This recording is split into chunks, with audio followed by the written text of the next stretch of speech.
So here we are now at the unit on additional market participants. First, we're going to talk about the positions in a mutual fund, the people involved in making decisions within a mutual fund. The board of directors is elected by shareholders. The board of directors is also the one that approve and hire the investment advisor, the transfer agent, and custodian, and they authorize the dividends. The investment advisor, transfer agent, and custodian, we're going to go into a little bit more detail in the following slides. They're not as relevant on the SIE. They're going to be more important for you on the Series 6 and Series 7 top-offs. But the investment advisor basically makes the investment decisions of the fund, and they have to follow the fund objectives. The transfer agent is the one that records the transactions. They issue and redeem the certificates. They distribute the dividends. In my example from Chapter 1 about the boat and the warehouse, to try and explain how an open and closed-end fund work, I sort of took some leniency and some I took a bunch of grace there with some of those, because I described myself as being all of them. If I'm making the decisions about what is being on the boat or what is in the warehouse, things like that, the transfer agent is the one that's actually buying and selling the certificates. You're not coming to me to buy and sell the certificates if I'm the investment advisor. You're going to the transfer agent. They issue and redeem the certificates, and they're the ones that distribute the dividends. Now, as you could imagine, in the case of a closed-end fund or in the case of an open-end fund, the assets aren't really kept on a boat or in a warehouse. They're kept in by what's called a custodian. They're a national bank that safeguard the securities. Basically, they record the inflow and outflow and guard the actual investments. The underwriter, aka the distributor or sponsor of the fund, they're the ones that simply help distribute the actual shares. In many situations, mutual funds are their own distributors. Again, this is a summary. Additional information is available as well. And here's some of them. The investment advisor is elected by the board of directors to manage the fund's portfolio. They are paid in a fee based on the percentage of the assets under management over a specific period of time. Remember, AUM is assets under management. This fee is classified as an operating expense of the fund, and the investment advisor must conform to the objectives of the fund stated in the prospectus. The investment advisor does not need permission to buy and sell securities in the fund, as long as they are following the objectives of the fund themselves. The custodian for management companies, where mutual funds are required to have national banks or some other similar qualifying institution to act as their custodian. Duties of the custodian include safeguarding the physical assets, performing the payable and receivable functions, and registering the receipt of interest and dividends for the fund. They do not perform any management, supervisory, or investment functions of the fund. They are not involved in the selling of any mutual fund shares. All they do is record the inflows and outflows. The transfer agent of management companies do the shareholder services. They're contracted by the fund to perform the basic clerical functions, issue the shares, redeem the shares, and actually distribute the dividends and capital gains. There's involvement of banks in this industry as well, as we mentioned with custodians, but also as investment bankers, as a single underwriter of securities. They know what type of financial instruments should be issued, the pricing, and they know how the regulatory requirements work to try and raise the maximum capital and to fill out the paperwork correctly. If there's too much risk for a single investment bank, then they're going to join together. There's going to be multiple underwriters joining together in the form of a syndicate. Underwriting syndicates are simply a group of underwriters working together to underwrite a new issue, thus spreading the risk amongst more participants. So if the new issue fails, a single bank isn't taking the entire hit themselves. Municipal advisors we're going to discuss a bit more at the end, but it's basically stated it's an underwriter for municipal securities. In most cases, that's what a municipal advisor is referring to. There are different types of investors that we need to be aware of. Retail investors. These are normal, regular investors.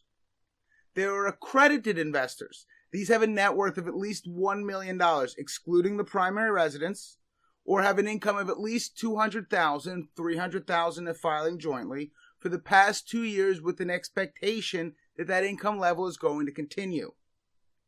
There are institutional investors. These are large organizations like banks, pension funds, labor unions, or insurance companies that make substantial market investments.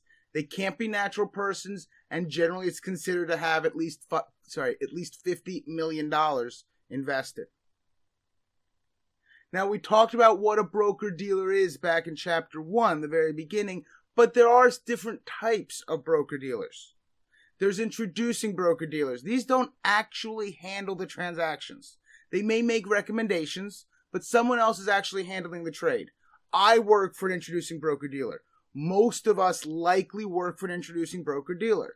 They're how a lot of business gets done because they forward the money to the actual firms. The actual firms are so large, they really only want to deal with large organizations. So they let those large organizations like my broker-dealer work as introducing for them, so they don't have to go out and find thousands of clients. We go and find the thousands of clients. We do the lead work and forward it to them. A clearing firm is acting as the middleman. They make sure the trades are settled properly and the transactions are successful. They work between the investor and the clearing corporations that actually do the trade. Many clearing firms also act as carrying firms, which actually hold the securities of investors. Prime brokers are brokerage firms that offer special services, but only to certain clients. Only certain clients can work with them. Those clients could be hedge funds or specialists or even other money managers, but they're not normal, regular people. Don't get prime brokers and the prime rate, which is the interest rate that normal, regular people, but very high credit, the top best of the best, might be getting prime rate. Prime brokers are not in any way dealing with anything normal or things like that. They're dealing with hedge funds primarily and things like that. Market makers. Market makers are big firms, usually as a type of broker-dealer, but these are a little bit separate here. What market makers do is they promise to make a market in given securities. Sometimes a given market maker may be making a market in one. Talk about tongue twisters here.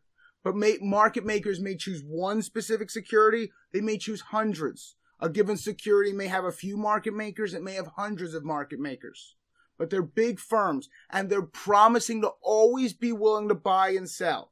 They're always willing to sell at their ask price, what we, as normal retail buyers, would buy at.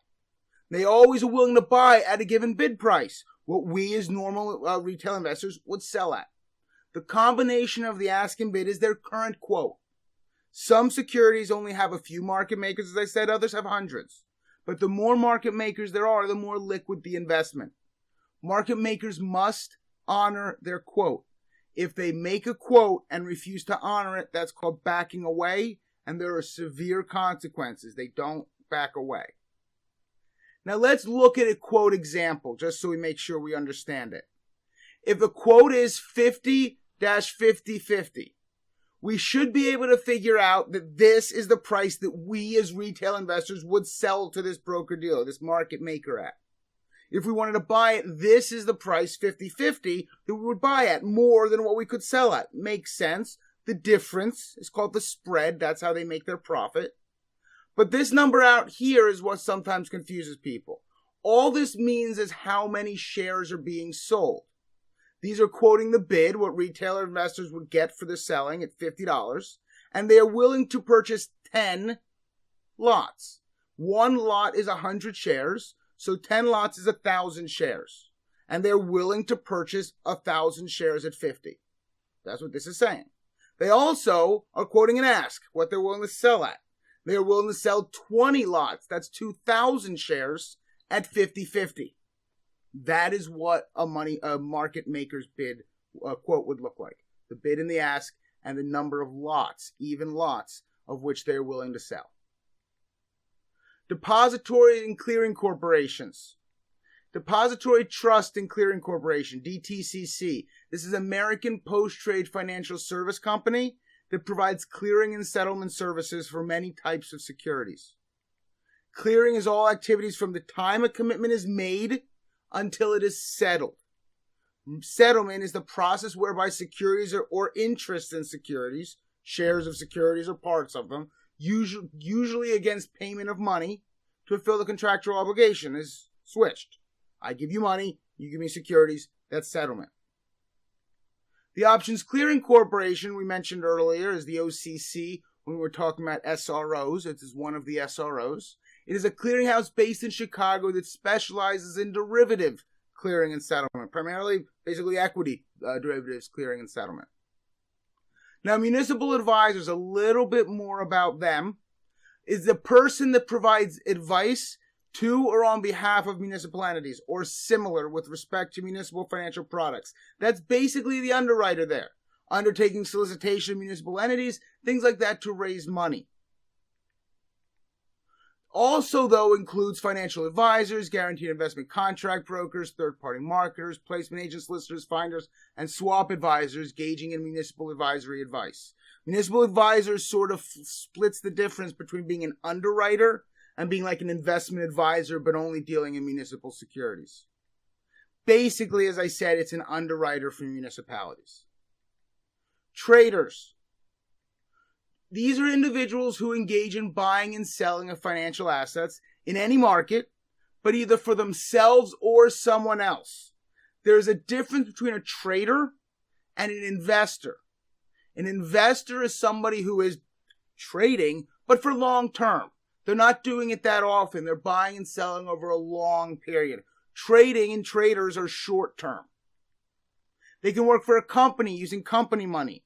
Lots of the big broker dealers, especially on the dealer side, use traders for their own book of business so that their own inventories can be hopefully appreciating in value. It could be for themselves, personal money. The most common type of personal money trader is, of course, day trading. This is someone who buys and sells securities during a single day. They don't ever hold a position overnight. Now, holding a position is long or short, meaning you've either bought the security and you own it, or you sold the security short and you owe someone the security still. They don't hold any of those overnight. Now, to be considered a day trader, or what's referred to as pattern day trading, you must either make more than 4 trades in a 5-day period, 5 or more trades in a 5-day period, or the firm believes that you are a pattern day trader. If you are classified as a pattern day trader, if your account is classified as using pattern day trading, there simply must be a $25,000 minimum equity at the start of the day. There's additional risks to day trading. It's not as popular as it once was, but it's still done. But at its heyday, there was a lot of risk. There still is. So they want to make sure there's enough equity to make sure that any potential risk is, in fact, covered. So we're going to end on a cartoon with this unit. According to my itemized cost analysis and fiduciary forecast, if expenditures continue to outpace earnings, insolvency is a foregone conclusion. My advice is to sell the cats. Coming from the dog. That brings us to the end of this unit on market participants. I hope you enjoyed it and found it useful. Make sure you do review it. They will be asking about market makers especially, but you do want to know about the types of investors and other material like that. So do make sure you review this. Hope you enjoyed it, and I'll see you again shortly.